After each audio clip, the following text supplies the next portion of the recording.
Olá pessoal, tudo bem? Bem-vindos aqui ao nosso canal para mais um vídeo, sabendo que hoje nós vamos tirar uma dúvida muito interessante. A irmã escreveu para nós aqui, mandou um zap, e ela diz assim: pastor, assisti um vídeo seu dizendo sobre a teoria sobre o pregar aos espíritos em prisão. Só são aquelas teorias? Então ela quer saber sobre os dois textos, o de 1 Pedro 3,19 e 1 Pedro 4,6. Ela está com curiosidade se existe mais alguma teoria que seja teologicamente aceita. Obviamente que existe, eu já falei no outro vídeo, a teoria Mormon, que é uma teoria inaceitável. Por quê? Porque ela quer ensinar que você pode ser salvo depois de morto, mesmo não fazendo escolhas certas, mesmo não aceitando Jesus. Bom, aí é inaceitável. Agora, quais são as teorias que podem ser aceitáveis, que estão dentro do contexto teológico, mais ortodoxa, um pouco menos ortodoxa, mas sem fugir da ortodoxia? Então, respondendo a nossa irmã, nós vamos ver tudo isso, mas depois da nossa vinheta.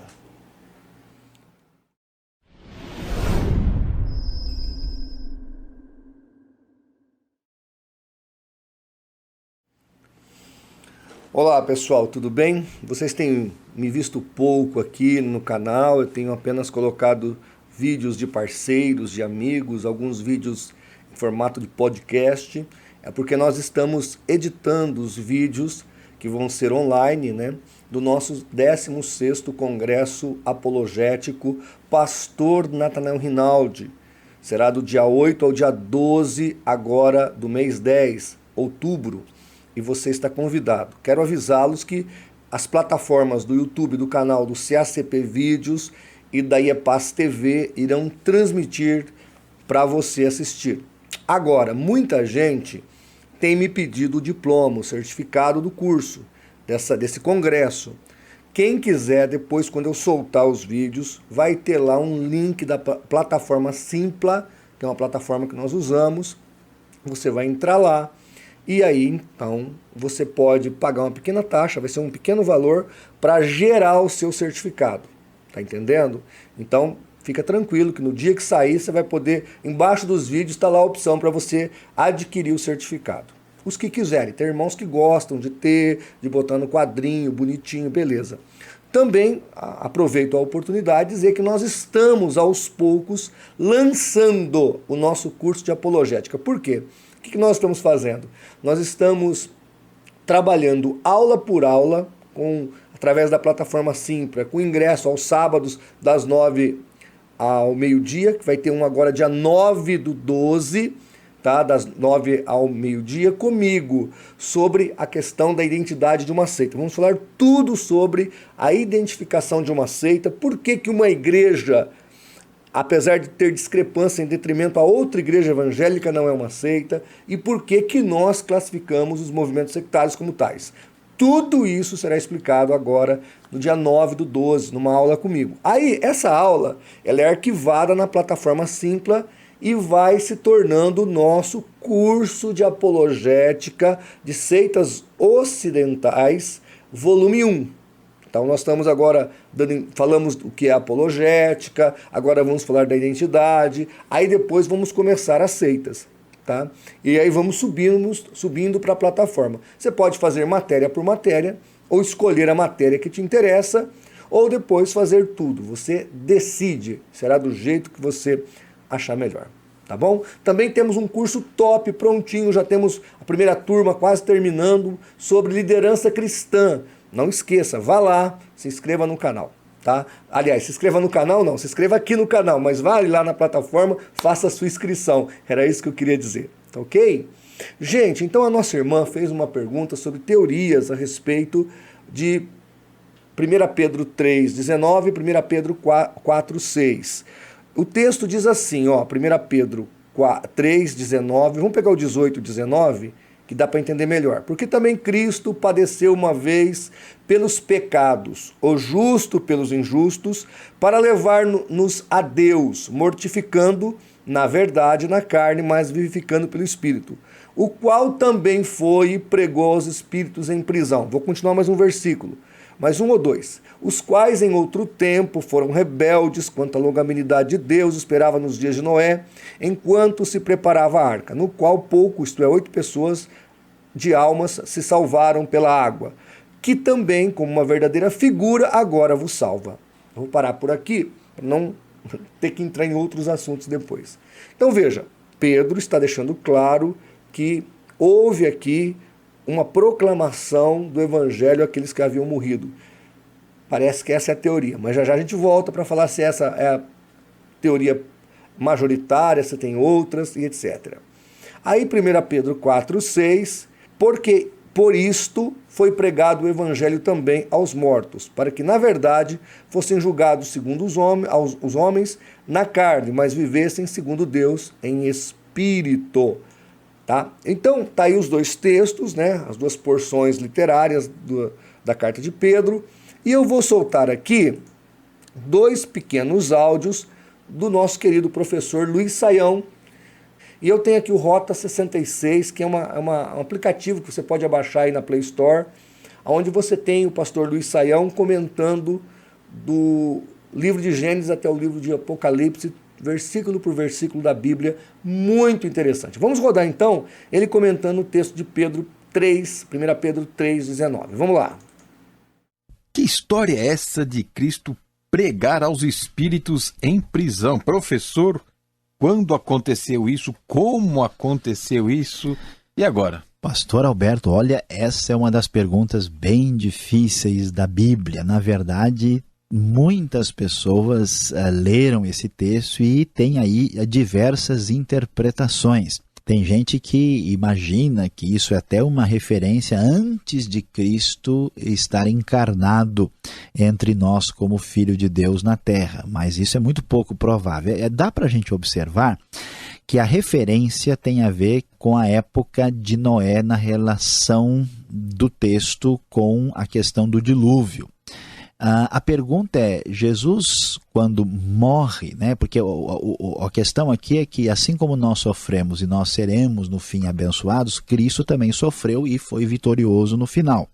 Esses espíritos são o quê? São pessoas ou são seres espirituais como anjos e demônios? Qual é a questão? Quando é que isso aconteceu? As possibilidades são várias, mas é mais provável que Cristo proclamou a sua vitória, né? Porque o verbo pregar não significa fazer uma conferência evangelística. Jesus não foi pregar no inferno, fazer uma conferência evangelística para ver se alguém se arrependia lá. A ideia não é essa. Ele proclamou a sua vitória, muito possivelmente, ou a geração que morreu no dilúvio e que está, vamos assim dizer, no mundo dos mortos, ou aos espíritos que estão presos, que parece que é mais razoável, aqueles espíritos que agiram nessa época do dilúvio, estão em prisão e Cristo foi lá anunciar a sua vitória depois da morte, não trazendo qualquer tipo de mensagem, nem de edificação ou salvação para eles no mundo dos mortos. Ok, agora vamos ouvir então a explicação de 1 Pedro 4,6, já eu venho comentar sobre tudo isso e vou falar das teorias, tá? Vamos lá. Agora, o verso 6 destaca aqui o evangelho pregado também a mortos. A salvação para os mortos?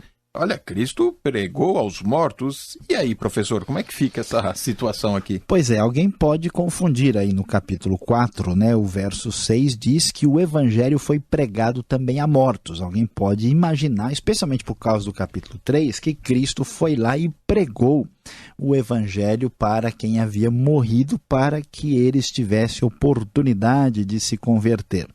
Isso não faz sentido pelo testemunho do próprio Novo Testamento, que nos diz, né, que a pessoa deve crer em Cristo nesta vida. A pessoa que rejeita a salvação aqui e agora não terá oportunidade posteriormente. Então, o que o texto está querendo dizer quando ele diz que o evangelho foi pregado também a mortos? Pedro está fazendo referência as pessoas que tinham ouvido o Evangelho quando estavam vivas e agora estavam mortas.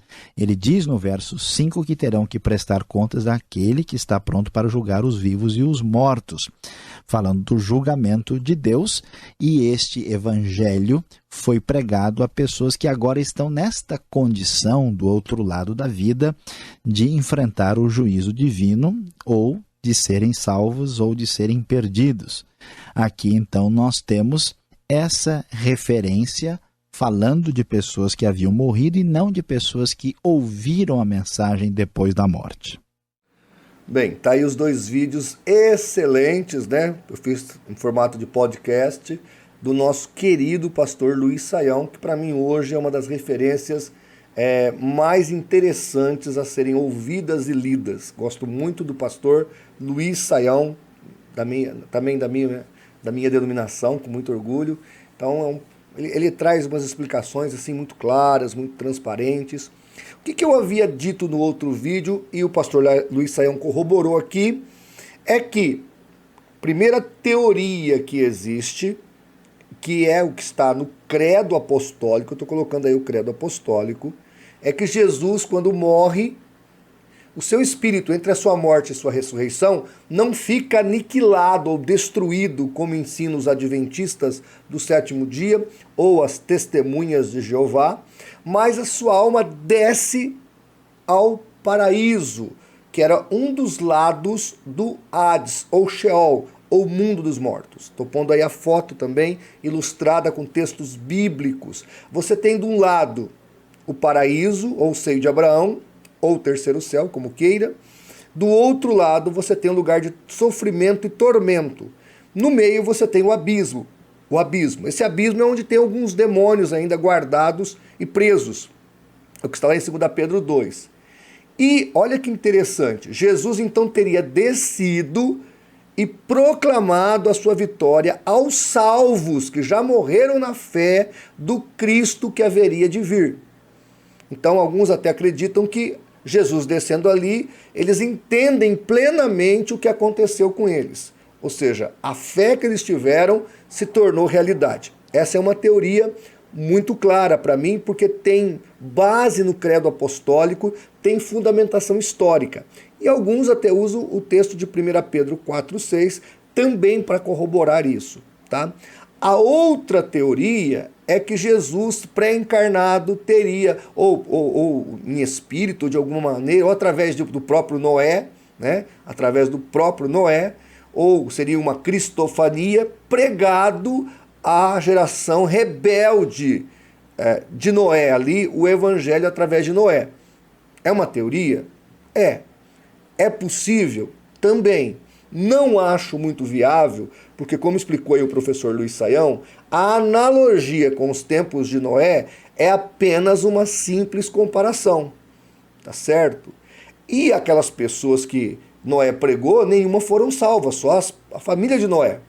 Então elas não estariam ali do lado do paraíso. Embora muitos também acreditem que a proclamação de Cristo aos salvos foi ouvida pelos perdidos também. Não que Jesus esteve lá no lugar de tormento, mas os que estavam ali no lugar de tormento também ouviram a proclamação e entenderam perfeitamente porque eles estavam condenados. Então, veja, são teorias bíblicas, teológicas, plausíveis. Tá? A outra teoria que o professor Luiz Saião fala é que ele teria proclamado não só a sua vitória aos salvos, mas também aos anjos, ou ao lugar dos salvos proclamado aos anjos, porque eu acho um pouco controverso, porque a salvação e a graça que ele trouxe nunca teve a ver com anjos, mas sim com seres humanos. Então, para mim, a tese mais tangível, tá, que eu entendo, é que realmente Jesus desce, é o que está no credo apostólico, ele desce, proclama sua vitória aos salvos do paraíso. A sua vitória também é proclamada e ouvida lá do lado do perdido. Ele não estava do lado do perdido, mas ela é ouvida lá, e eles entendem melhor a sua própria condenação, como os salvos entendem melhor a sua salvação. E aí, quando ele ressuscita ao terceiro dia, ele leva cativo o cativeiro, como disse Paulo, ele vai transportar o cativeiro de lugar, e hoje as almas dos salvos estão debaixo do altar de Deus, e as almas dos perdidos continuam para baixo, lá no lugar de tormento. Já o texto de 1 Pedro 4,6, que alguns fazem conexão com o texto de 1 Pedro 3,19, o Luiz Saião, ele acha melhor explicar que aqueles mortos ali eram os mortos que já haviam morrido na fé e que já tinham ouvido o Evangelho, tá? Para mim, pelo contexto, eu reli o texto, fui analisá-lo, parece que a exegese mais tangível é essa. Agora, se for uma conexão também com 1 Pedro 3,19, não há problema, porque ela só vai corroborar o texto de 1 Pedro 3. Então, recapitulando, nós temos a teoria de que Jesus desce e proclama a sua vitória aos salvos. Nós temos a teoria de que Jesus desce, está consciente, vai lá, proclama a sua vitória aos salvos e também é ouvida do outro lado dos perdidos. Temos a teoria de que ele desce e proclama a sua vitória aos anjos que estão, no caso, entre os dois lugares, o que eu acho um tanto fora de parâmetro, tá? Temos a teoria de que Jesus, em uma cristofania, através de Noé, proclamou ali o evangelho, um proto-evangelho antes do dilúvio, que é uma teoria não muito tangível. E no caso de 1 4,6, nós temos então aí a ideia de que realmente o evangelho foi pregado, proclamado às pessoas que estavam ouvindo o evangelho, elas morreram e elas foram citadas apenas, tá? Que é uma das teorias. Ou você pode fazer a conexão com 1 Pedro 3, o que não muda a ortodoxia bíblica.